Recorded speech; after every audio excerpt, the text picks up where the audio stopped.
Do you know, Stephen, who is by far the most dangerous individual that a woman will ever meet in her life? Whether it's the Yanomamo tribe in the Amazon, whether it's the Hadza tribe in Central Africa, whether it's in ancient Greece 2,000 years ago, or whether it's in Detroit, Michigan 2,000 years from now. Who is the most dangerous person by far that you will ever meet?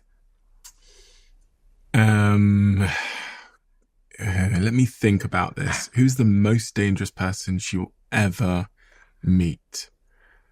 By orders of magnitude more than anybody else. And the minute that I'll say it, you'll go, oh, no kidding. But the fact that you don't exactly demonstrates my point. And that's why evolution is so important. I think the most dangerous person she will ever meet is another... You're already off. Okay, I don't know. Her husband. I was going to say...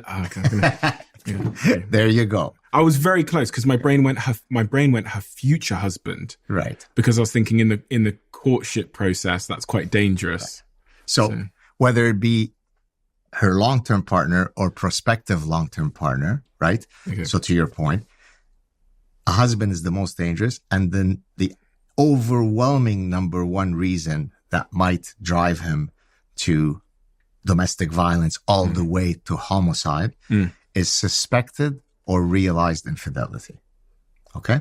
I'm a true crime addict, and the stat is always in these true crime shows that I think it's 70% of the time when a woman goes missing or is murdered, it's the husband. Exactly. Something crazy like that. Exactly. So. Now, sometimes in those shows, it's because I want to get rid of my current wife so I can run off with another one. Yeah. But notwithstanding that potential effect, usually when I go into a homicidal rage, it's because I am concerned that either you have cheated on me or you actually, I have proof that you have cheated on me. Yeah. So then the question becomes, why have human males evolved the cognitive, emotional, and behavioral repertoire to respond in this way? Again, you're not justifying it. You're not saying, oh, if I give you the scientific explanation, that means it's okay to beat women.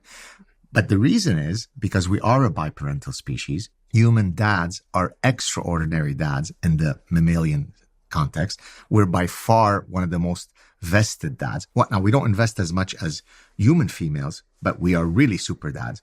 So therefore, your ancestors and mine, Stephen, male ancestors, don't come from a line where they said, hey, don't worry, ladies, have at it with the sexy gardener as much as you'd like, because I'd be happy to then spend the next 18 years raising Geno's kids. And therefore, we've evolved that system to try to thwart a fundamental danger to our genetic interest, which is paternity uncertainty. There is no such thing as maternity uncertainty, right? Mm-hmm. So when I read that book, with such complicated phenomena that are explained so elegantly, so parsimoniously, so simply, so that you go, yeah, that makes perfect sense. That was my eureka moment. And so evolutionary behavioral science is exactly what I just described the last 5-10 minutes, which is taking the evolutionary biological and evolutionary psychological lens to study human phenomena. Before we get back to talking more broadly, just came to mind that with that context in mind then, cheating is justifiable. Cheating in a romantic relationship? Yeah. So it depends what when you say justifiable, you're falling into the trap of if you explain it scientifically, it's okay. We also have a moral compass that's due to an evolutionary mechanism. So one of the difficulties of life is how to navigate through the Darwinian strings that are pulling me in different directions, right? I've evolved a desire to gorge on fatty foods. But if I do that in an unrestrained manner, I become a sumo wrestler and I die of heart disease at 42. So I've also evolved the mechanism of self-control. So the fact that I explained why it might make evolutionary sense to cheat doesn't mean I'm justifying it. Yeah, no. And I think this is really important because we have to give people a toolkit to think about this conversation so that they don't assume that everything that's being said is an endorsement of the thing. It's just an explanation of the thing through the lens of evolution. And and you know what? Some people can't do that.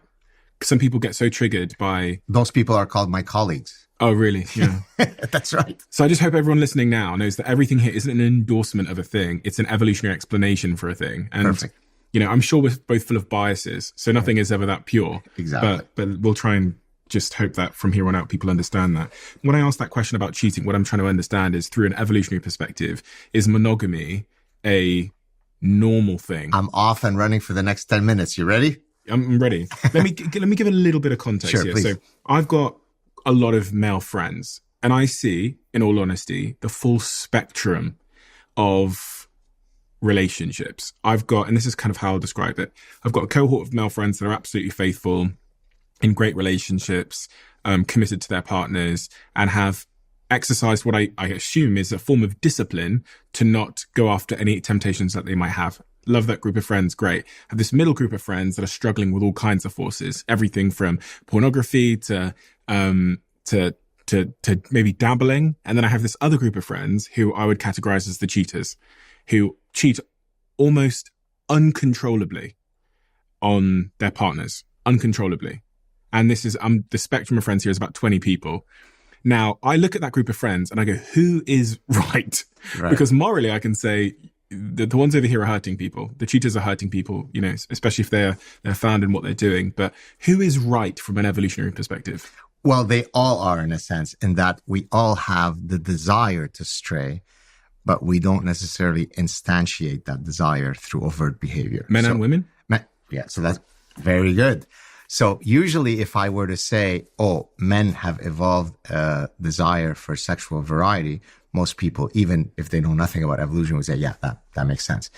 But now here's the interesting part. Women too have evolved a very strong desire for sexual variety. Now, not to the same degree as men. So there have been studies that have been conducted across a bewildering number of cultures.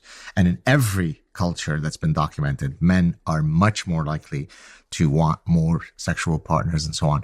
But that doesn't mean that women are Victorian chaste prudes. So now let me give you multiple lines of evidence that suggest that women are hardly the Victorian prudes that we might otherwise wish they were in a Victorian novel. You know when a woman is most likely to cheat situationally? I know because I've read your work. So okay. So I'll say it, or do you want to say it? Well, it's when they're maximally fertile, isn't it? Very good. You've done your homework. Yeah. So when they are maximally fertile is when they're most likely to stray. Now that strategy, by the way, and they're less likely to insist on contraception. You would think that if I'm cheating outside my marriage, I'm speaking as a woman now. If I'm cheating outside my marriage, I would want to increase the likelihood of using protection because I don't want to be pregnant. But if the strategy for why I'm cheating is because I'm shopping for superior genes, then it becomes incumbent that I don't use protection, right? So you seldom have a woman who will cheat with a guy who is of lower phenotypic quality, genetic quality. So I would love to have Bill Gates as home as my long-term partner, but then I want the male Olympic swimmer as the guy behind the bushes.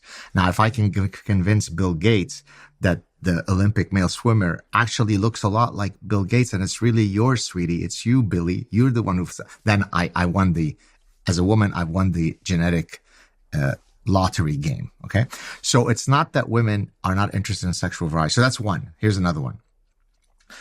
If you map out, this is from studies, I think it was in the early 80s. I don't have the exact reference, but it's easy to find. Sorry, just in your work, you say that women are more likely to cheat with someone who has good genetic stock. Yeah. Is Bill Gates not got good genetic stock because he's rich and smart? Yes. So the intelligence element is yes. Maybe the drive element is yes. But the phenotype is a no. What's the phenotype? Phenotype is your physical manifestation, right? Okay. So if I say I want a guy who is tall, who has a V, who's got testosterone jawline, right? I don't usually, if I'm a woman, I don't in my deep recesses of my mind fantasize about being ravished by Bill Gates. But do I? Are those physical features just pointing at the fact that this person can provide for me?